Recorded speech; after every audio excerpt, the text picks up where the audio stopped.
Hello guys, once again I am here with our new achiever Kaushal Pandey.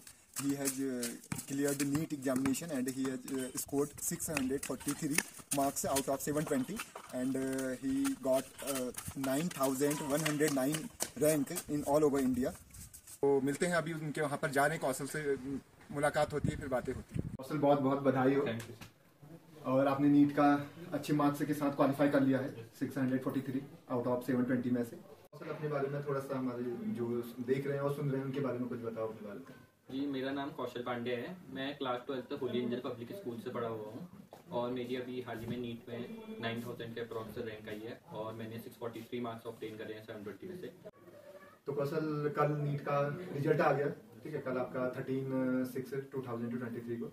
तो of course अच्छा लग रहा होगा, तो कोई पूछने वाली बात ही नहीं है। नीट में बहुत अच्छा मार्क्स लेके आए हो, 643 लेके आए हो आउट ऑफ 720 में से। और मेरे हिसाब से ये कितनी 9109 रैंक बनी है और ऑल ओवर इंडिया में 9109। और स्टेट में अभी ऐसा कुछ वो नहीं हुआ है, अभी तक जारी नहीं किया मतलब ऑफिशियल वेबसाइट। अच्छा, मैं कैटेगरी में देख रहा था, कैटेगरी में 4440 के आसपास। अच्छा, दोनों मतलब मैं भी कहती हूँ कि और लोग भी अपने बच्चों को अच्छे वो करें, अच्छे ढंग से पढ़ें। हमारे तो पहले से हम इन्हीं के पीछे लगे, ऐसे पढ़ो नहीं कहना पड़ता। जब भी हुआ अपने आप पढ़ लेते थे, पापा बताते रहते थे, वो ये पढ़ते रहते थे। क्योंकि और मैं ऑब्जर्व भी कर रहा हूँ, बच्चे भी पढ़ाई कर रहे हैं, पढ़ाई का माहौल भी है ना हमारे यहाँ, पढ़ाई का ही माहौल। हाँ, एक उसका एक और ही अलग होता है ना, मतलब एक एम्बियंस जो मिलता है वातावरण। और मैं भी सुबह से शाम तक इन्हीं के पीछे लगी, इन्हीं के बच्चों को देखा है ना पढ़ाई करते। कभी इनको नाश्ता कराया, फिर दिन में खाना खिलाया, शाम का देखा। नहीं, यही आपका बहुत बड़ा कंट्रीब्यूशन है ना। तो बच्चे को जब टाइम टू टाइम सब हाथ में मिल जाए, कोई मतलब ऐसी चिंता नहीं रहती, वो बस उसका मन भी लगा रहेगा। और कौशल की कुछ आदतों के बारे में, मतलब उसे खेलना वेलना ऐसा कुछ नहीं। वो खेलना भी उसको ज्यादा पसंद नहीं हुआ। कभी जैसे जाएगा 1 घंटा आधा घंटा घूम के आ जाएगा, फिर घर आके फिर अपनी पढ़ाई अपने मन से ही पढ़ने में लग।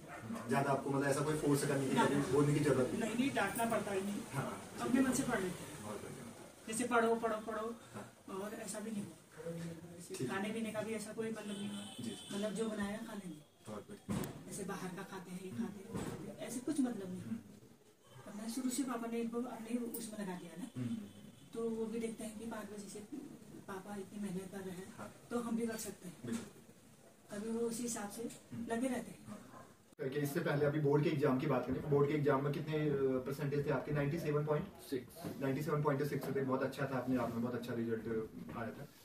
और तो अभी जो नीट की तैयारी है वो कैसे की थी आपने, इसके बारे में कैसे कुछ शेयर किया? नीट की तैयारी मतलब मोस्टली सेल्फ स्टडी थी। अगर कहीं पे डाउट है तो मैं पापा से क्लियर कर लेता था, या फिर इंटरनेट आजकल एजुकेशन के लिए इतनी वाइड रेंज प्रोवाइड करता है कि आप कुछ भी चीज़ जहाँ पे अटक रहे हैं आप सब कुछ जान सकते हैं उससे। मतलब आजकल पहले का टाइम था जब सिर्फ कोचिंग पे डिपेंडेंट रहते थे लोग ज़्यादातर, लेकिन अब सिर्फ अगर आपके पास इंटरनेट है तो उससे भी आप कोई भी एग्जाम क्रैक कर सकते हैं, लेकिन आपके पास उसके लिए हार्डवर्क डिटर्मिनेशन होना चाहिए। बिल्कुल, हार्डवर्क डिटर्मिनेशन होना चाहिए, बिल्कुल सही बात है। अच्छा, इसके लिए आपने कोई स्पेशल तैयारी की थी या स्कूल के दौरान से ही लग गए थे, या पहले से सोचा था कि नीट में जाऊंगा? आपने तो अभी जेईई का एडवांस का रिजल्ट आने वाला है उसके बाद, और आपका इससे पहले प्री में आपने क्वालिफाई कर लिया था। प्री के बारे में बताओ, जेईई का। मैंने 12th में मतलब 11th-12th में मैंने पीसीएमबी स्ट्रीम ऑप्ट किया था, तो मेरे पास मैथ्स बायो दोनों का कॉम्बिनेशन था। तो मैंने जेईई मेंस का भी पेपर दिया था और नीट का भी।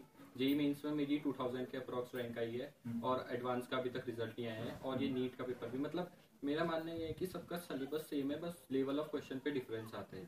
JEE mains, NEET, advanced, board, सबका सिलेबस एक ही बेस पे है। 11th-12th का जो चैप्टर्स है, बस उसमें ही अब आप किस लेवल ऑफ क्वेश्चन पे बना रहे हैं उसका ही डिफरेंस पड़ता है। अच्छा, और सब कैसे मैनेज करते हो कि साथ में मैथ्स और बायोलॉजी? अभी मैं देख रहा था आपका 12th का जो रिजल्ट आया था, फिजिक्स में 99, मैथ्स में 99, केमिस्ट्री में 99, केमिस्ट्री में 95, बायोलॉजी में 99। तो कैसे मैनेज करते हो? मतलब फिजिक्स भी और केमिस्ट्री वो तो चलो है ही अपना पार्ट, लेकिन बायोलॉजी और मैथ्स किस तरह से? मतलब मैथ्स मैंने बोर्ड लेवल तक का एक बार 10th तक का ही कवर कर लिया था, तो मेरे को अब बस एडवांस ही पढ़ना था मैथ्स। मतलब बोर्ड लेवल का मैथ्स पहले से ही क्लियर था। और बायोलॉजी मेरे को तैयार करनी थी और बहुत टाइम रहता है खाली अगर आते तो, मतलब बहुत टाइम था तो आराम से हो गया था, ज़्यादा कुछ किया नहीं। कई बार बच्चे बोलते हैं कि हमसे मतलब एक दिन में एक सब्जेक्ट पढ़े, 2 पढ़े, 3 पढ़े, ठीक है, कभी कभी हम और सब्जेक्टों को भी छोड़ भी देते हैं, तो मतलब किस तरह से बैलेंस करें मतलब साथ साथ में, और आपका इसमें क्या है? मतलब कोई भी एग्जाम निकालने के लिए टाइम मैनेजमेंट करना तो बहुत इंपॉर्टेंट होता है, क्योंकि आप किसी एक सब्जेक्ट पे स्टिक रह के नहीं रह सकते कि मेरे को ये सब्जेक्ट में मास्टरी कर लेंगे, क्योंकि हमको पीएचडी नहीं करनी है, हमको एग्जाम क्लियर करना है, तो हमें सारे सब्जेक्टों का नॉलेज होना चाहिए।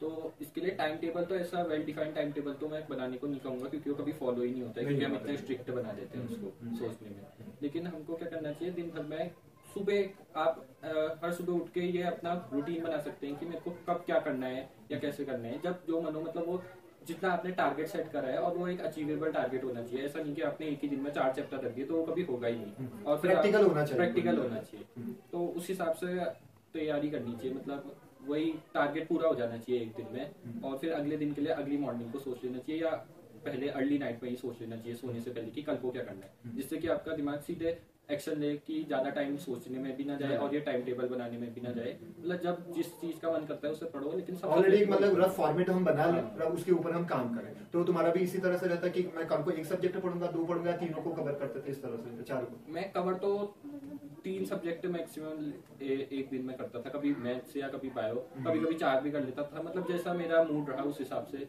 किसी दिन ज्यादा टाइम हो गया तो इंग्लिश भी देख सकते हैं, क्योंकि वो एक लैंग्वेज सब्जेक्ट है, उससे कुछ ना कुछ तो सब सब्जेक्ट से सीखने को मिलता है, इसलिए वो हमारे करिकुलम में ऐड कर रखे हैं। तो सब सब्जेक्ट को थोड़ा बहुत तब भी देखना चाहिए, जिसमें आपका ज्यादा इंटरेस्ट है उसको थोड़ा ज्यादा टाइम दे सकते हो, जो समझ में नहीं आ रहा है, जिसमें ज्यादा क्वेश्चन सॉल्व करने पड़ रहे हैं, उस पर ज्यादा टाइम इन्वेस्ट कर सकते हो। लेकिन एक दिन में सब सब्जेक्ट को इक्वली देखना ही है, मतलब किसी को भी ऐसे छोड़ नहीं दे। बार बच्चे बोलते हैं कि हम जब न्यूमेरिकल से करते हैं, खासकर फिजिक्स की बात है, फिजिक्स के लिए तो मैथ्स से भी मतलब ठीक ठाक कॉन्सेप्ट पूरे होनी चाहिए तभी हो पाते क्वेश्चन, तो बच्चे क्या करते हैं न्यूमेरिकल में डायरेक्ट आ जाते हैं, थ्योरी पार्ट नहीं रहती है। तो तुम्हारा किस पर ध्यान रहता था, थ्योरी पार्ट पहले पढ़ते थे या फिर एप्लीकेशन पार्ट देखते थे, मतलब किस तरह से मैनेज करते थे? मतलब सबसे पहले तो न्यूमेरिकल को अप्रोच करने के लिए थ्योरी पूरी बेस पे क्लियर होनी चाहिए, up to a minimum level तो क्लियर होनी चाहिए। अगर मैं नीट के लिए स्पेसिफिकली बात करूँ तो इसमें ज्यादातर क्वेश्चन वही आते हैं। मतलब फिजिक्स के पेपर में तो सारे न्यूमेरिकल ही होंगे, क्योंकि केमिस्ट्री और बायो टोटली थ्योरेटिकल होती है, तो एक पोर्शन न्यूमेरिकल ही रहता है। हाँ। तो उसके लिए सबसे पहले तो theory part up to minimum level तक तो कवर होना ही चाहिए, फॉर्मूले सारे आपको याद होने चाहिए। अब उसके बाद आप जितने ज्यादा क्वेश्चन बनाएंगे उतने ज्यादा आपकी मैथमेटिकल स्किल्स बढ़ेगी क्वेश्चन को सॉल्व करने के लिए, और एक्यूरेसी बढ़ेगी, टाइम मैनेजमेंट होगा, वो उसके हिसाब से चलता रहेगा। तो अभी जब नीट का पेपर दिया था और जेई का प्री का दिया था तुमने, तो मतलब कितना जब पास में आते हैं पेपर तो पर डे कितने क्वेश्चन सॉल्व करते थे या किस हिसाब से करते थे सेट, ऐसा कुछ? मतलब मैं मोस्टली मैंने 1.5 साल तक का लगभग जनरल पढ़ा, मतलब ऐसा कोई पेपर पे फोकस्ड होकर नहीं पढ़ा। लेकिन जब पेपर से 1 महीना या 1.5 महीना पहले बचता था तो फिर मैं और पेपरों को साइड करके, जैसे जेई मेंस जो था अटेम्प्ट वो 22 जनवरी पे था, तो मैंने करीबन 15 दिसंबर से 22 जनवरी तक सिर्फ उसी पे ही फोकस किया। मतलब पर डे आप क्वेश्चन पेपर को सॉल्व करते थे प्रीवियस ईयर? हाँ, जिसमें मैं वो सारे नंबरों को कैलकुलेटेड स्कोर को लिखते जाता था, जिससे मेरे को पता चल सके कि ग्राफ कहाँ को जा रहा है, ऊपर या नीचे। कभी पेपर टफ हुआ तो मार्क्स गिर जाते थे, वरना कभी पेपर सरल हुआ तो ज्यादा भी आ जाते थे। अब उस हिसाब से फिर जो टॉपिक लूज लग रहा है या वीक लग रहा है उस टॉपिक पे मेजरली फोकस करके उसी पे ही बना। अच्छा, अभी आपका नीट का तो रिजल्ट डिक्लेयर हो गया, जेईई एडवांस का होने वाला है, तो अभी मतलब किस फील्ड में जाने का सोचा है आगे जाकर? फील्ड अब देखते हैं, अब ये जेईई एडवांस के रिजल्ट के बाद जो अगले बार बताऊंगा तब उसी टाइम पे डिस्क्लोज करूंगा मेरा कहाँ जाने का इंटरेस्ट। साथ साथ तो जो अभी हमारे जो बच्चे हैं, अभी जो 11th-12th के बच्चे हैं, तो इन्हें क्या करना चाहिए, मतलब किस तरह से तैयारी करनी चाहिए? कोई नीट में जाना चाहता है, कोई फिर जेईई एडवांस का एग्जाम को क्रैक करना चाहता है, तो क्या मैसेज देना चाहोगे उनके लिए, मतलब किस तरह से वो स्कूल के साथ साथ मतलब पैरेलल में इसको लेके चले? मतलब सिलेबस तो वही है, बस आपको थोड़ा एक्स्ट्रा एफर्ट मारना पड़ेगा स्कूल के अलावा, खुद रिवाइज करके और क्वेश्चन लगाने पड़ेंगे, प्रीवियस ईयर क्वेश्चन बनाने पड़ेंगे। थोड़ा अगर आप टाइम देंगे सब पेपर को और उसके पीछे थोड़ी मेहनत करेंगे तो आराम से कोई भी पेपर निकल। मैसेज देना चाहोगे किस तरह से तैयारी करें आपकी तरफ से, मतलब कोई गाइडेंस देना चाहोगे, कुछ कहना चाहोगे? गाइडेंस मतलब रेगुलरली पढ़ते रहना चाहिए और इसको एक लोड की तरह नहीं पढ़ना चाहिए। मतलब सिंपल आपको पढ़ना है इसके लिए नहीं, मतलब उस पर इंटरेस्ट लाके पढ़ेंगे तो ज्यादा बेनिफिशियल रहेगा। और रोज कुछ ना कुछ पढ़ना चाहिए, ऐसा नहीं कि किसी दिन आपने 12 घंटे पढ़ लिया और किसी दिन कुछ पढ़ा ही नहीं। बहुत जरूरी है। ठीक है कौशल, फिर मिलते हैं नेक्स्ट वीडियो में हम जेईई एडवांस के रिजल्ट में। आई होप आप बहुत अच्छा करोगे उसमें। ठीक है, थैंक यू सर, बहुत बहुत बधाई हो। कौशल ने बहुत अच्छा परफॉर्म किया है नीट के एग्जाम में, नीट में ही नहीं बाकायदा अभी बोर्ड के एग्जाम में बहुत बढ़िया परफॉर्म किया था 97.6% के आसपास लेके आया था, और उम्मीद है अभी रिजल्ट आने वाला है जेईई एडवांस का, उसमें भी बहुत अच्छा करेगा कौशल।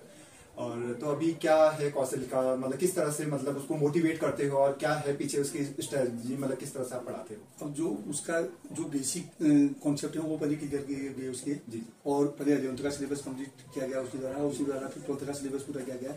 फिर उसके बाद उसने अपने पेपरों को, पुराने पेपरों को देखते हुए उसका रिविजन किया, अध्ययन किया और फिर उसकी टाइमिंग को उसने सेट करके उस हिसाब से वो प्रिपरेशन करते रहा। अच्छा सर, कौशल मतलब यहाँ बहुत कम ही ऐसे बच्चे होते हैं जो मतलब पीसीएमबी का कॉम्बिनेशन लेते हैं जिसमें बायोलॉजी भी हो मैथ्स से भी हो, तो किस तरह से मतलब मैनेज करता है या फिर आपके ऐसे कोई पीछे से इसका है स्ट्रेटजी? क्योंकि मैं खुद उसको मैथ्स और फिजिक्स केमिस्ट्री पढ़ाता था। हाँ। तो उससे बेसिक चीज हमने 10th से ही कंप्लीट कर दी थी। जो 12th के सिलेबस में था उसको ये पहले ही कंप्लीट कर दिया गया था। मैथ्स से उसने करी 10th क्लास तक 11th 12th की पूरी कंप्लीट पहले ही कर दिया। और फिजिक्स केमिस्ट्री उसने 11th में पूरा कंप्लीट कर लिया था, 11th और 12th का।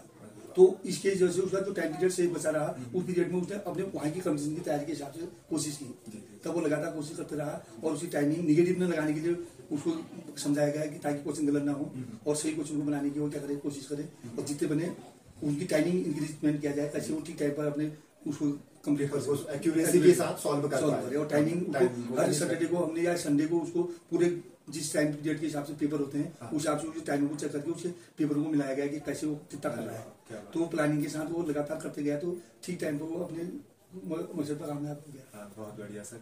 अब सर एक और मेरा लास्ट सवाल आपसे ये है, कई बार पेरेंट्सों की शिकायत रहती है कि बच्चे को समझ में नहीं आ रहा है, हालांकि कोविड के बाद बहुत ज्यादा देखने को मिलता है, तो उन पेरेंट्सों को क्या कहना चाहो? हालांकि वो स्कूल में भी पढ़ते हैं और कोचिंग में भी जाते हैं, बहुत मेरे हिसाब से वो एग्जॉस्ट हो जाते हैं, मतलब यहाँ पर भी और वहाँ पर भी, क्या मतलब किस तरह से एक सेल्फ स्टडी करके ज्यादा बेटर है या फिर कोचिंग में जाना ज्यादा? नहीं, अब ये है कहीं पर किसी की गाइडेंस लेना भी जरूरी है कि बिना गाइडेंस की तो होगा नहीं, जमाना कंपटीशन का है। हाँ। अब नीट की परीक्षाएं हैं तो अच्छी खासी परीक्षाएं 720 से 720 लाने के लिए बच्चों को कुछ एक्स्ट्रा अतिरिक्त सहायता तो लेनी पड़ेगी। हाँ। और नहीं तो बच्चा यदि सेल्फ कर सकता है तो वो भी ठीक है, लेकिन कहीं कहीं पर ऐसा होता है कि उसको कोचिंग की जरूरत पड़ती है या कहीं ना कहीं किसी की हेल्प की आवश्यकता पड़ती है। जी बिल्कुल, ठीक है, थैंक यू सर, बहुत बहुत धन्यवाद।